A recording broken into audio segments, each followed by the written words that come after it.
afternoon, everyone. It is wonderful to be here.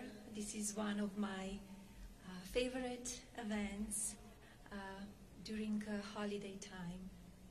And I'm very excited and looking forward to reading a book, Oliver the Ornament. And this is the series that I started to read a few years ago, and it's by Todd Zimmerman, who is with us today. Thank you so much, Todd. I want to say hello to all of the patients in the rooms that they are watching us, and I want to say a special hello to Colleen. I hope you're feeling well and stay strong and keep fighting. I'm sending you much love. I'm thinking of you all. Stay strong and well, and Merry Christmas and Happy Holidays. Oliver the Ornament meets Marley and Joan and Abby. The Nelson family was filled with the Christmas spirit as they continue decorating their house and sharing in their special holiday traditions. Henry and Holly had invited their friends Stephen and Rudy to join the festivities. "Look what I found, Rudy. Remember this?" Mom asked Rudy as she unwrapped Nora the menorah. "I sure do," replied Rudy. "That was really nice of you to get her for me." "Well, it was all Holly's idea," Mom added as she placed Nora on the table.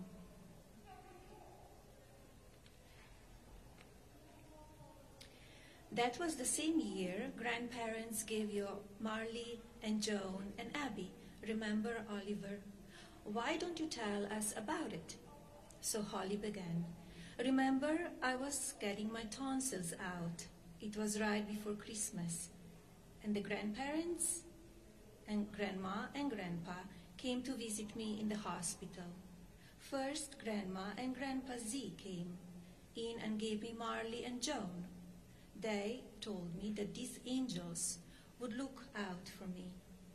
And that's what we have done ever since, Holly," chimed in Marley and Joan from the top of the tree. Holly continued. "Then Grandma and Grandpa Ann came in and gave me Abby. They told me that as long as I had a church near me, I should never be scared of anything." The next day, Mom and Dad arrived to bring Holly home. "Before we go home, can we go get a menorah?" asked Holly.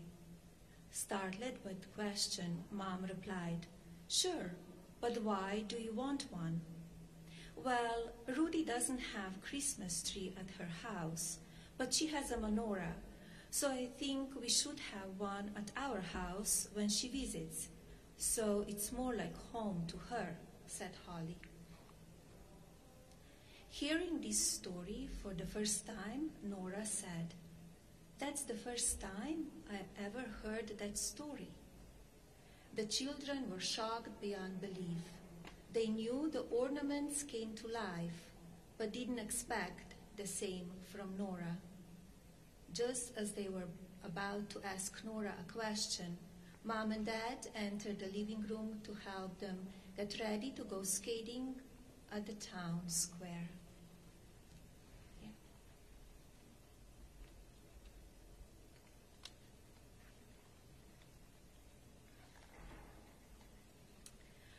"Oh, they're going to have so much fun skating," said Oliver. That's where Mom and Dad had their first date. Oliver then began telling everyone the story of their first Christmas. But before he could finish the story, they all heard loud noises coming from the attic. It sounded like hammering, drilling, and sewing. The ornaments all wondered what was going on in the attic and what Nellie was up to. After having her last plan to ruin Christmas stopped by Oliver and Itzel, Nellie was more determined than ever to ruin Christmas for the Nelsons family and the ornaments. This time thought she planned everything out perfectly.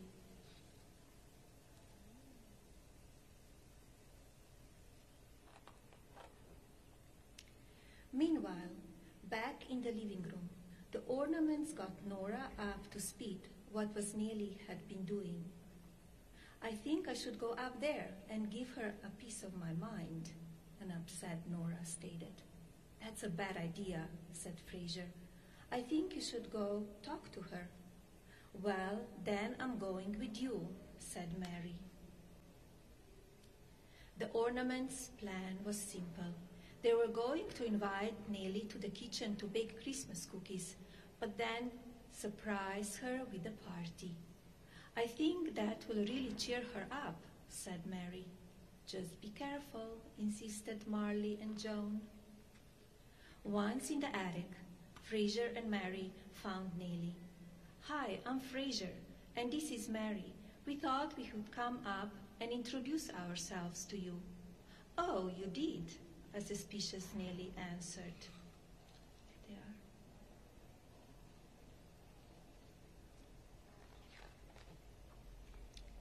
"I'm actually glad you're here," said Nellie. "You know, it's rather hot in here. Do you mind if I open the window?" she asked. Fraser and Mary thought Nellie was up to something, but they didn't know what.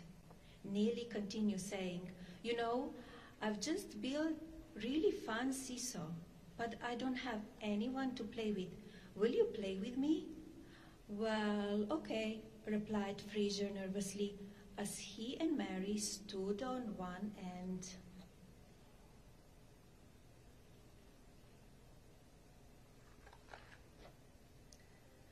As soon as Fraser and Mary were in place, Nellie jumped as high as she could, landing on the other end of the seesaw.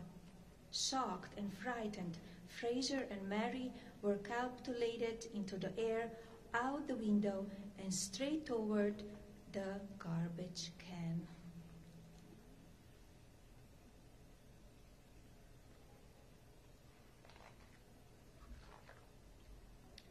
Frightened beyond belief, Mary screamed for help. As she did, the other ornaments looked out the window in disbelief as they saw their friends fly across the sky and land right in the garbage can. "Oh my, look, Oliver!" screamed Marley and Joan. "The garbage truck is about to take them away. We have to save them." "Hang on, Fraser, hang on, Mary, we are coming to get you," screamed the three friends as they flew towards the garbage truck.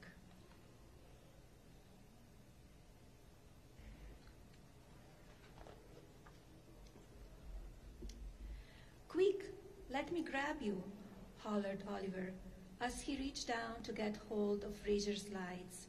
Just in time, Oliver saved the day by catching his friends right before they were about to be dumped into the garbage truck. Fraser and Mary were covered in garbage, but revealed to be okay. Joan yelled from above, "Keep up the good work, Oliver."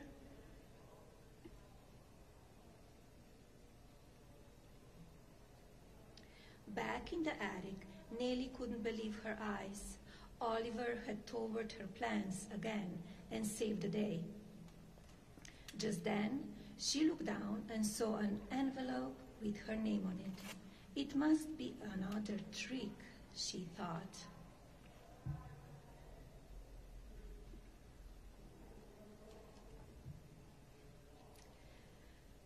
"That was a close call," said Fraser, still covered in garbage. "I'm not going up there ever again," promised Mary. But soon they all began discussing a new plan to get through Nellie.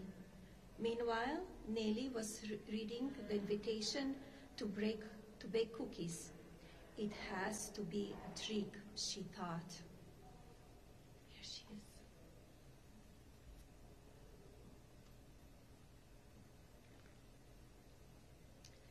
"Do we have a chance to give the invitation to Nellie?" asked Abby. Nellie was now listening to the conversation from the attic. "No," Mary answered. "So now we are going to have to find another way to trick her to come down here." Soon they all began whispering about their new plan to get through Nellie. "Aha," said Nellie to herself. "They're up to something."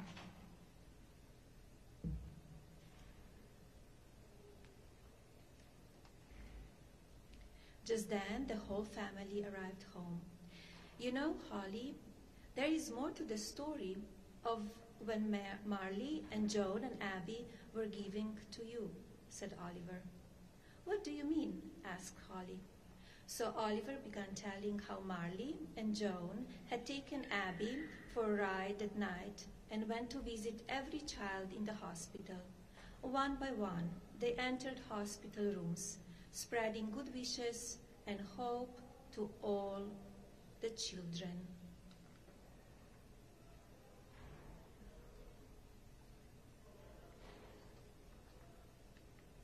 Holly and Henry were amazed. They knew that the ornaments were looking out for Holly, but had no idea that they had spread love and kindness to all other children at the hospital.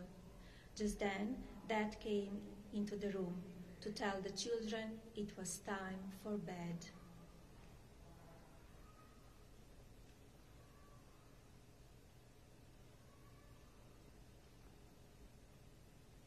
Once the children were out of the room, Itzel asked Marley and Joan and Abby, "So that's how you knew to grab Oliver and help him save Fraser and Mary?"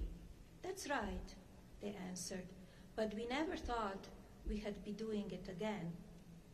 Before going to sleep, the magic of Christmas lit the tree, and the ornaments all began singing together, thinking of how wonderful it is to be kind to others, not just Christmas, but throughout the entire year.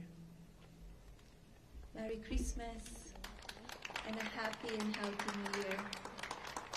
Thank you.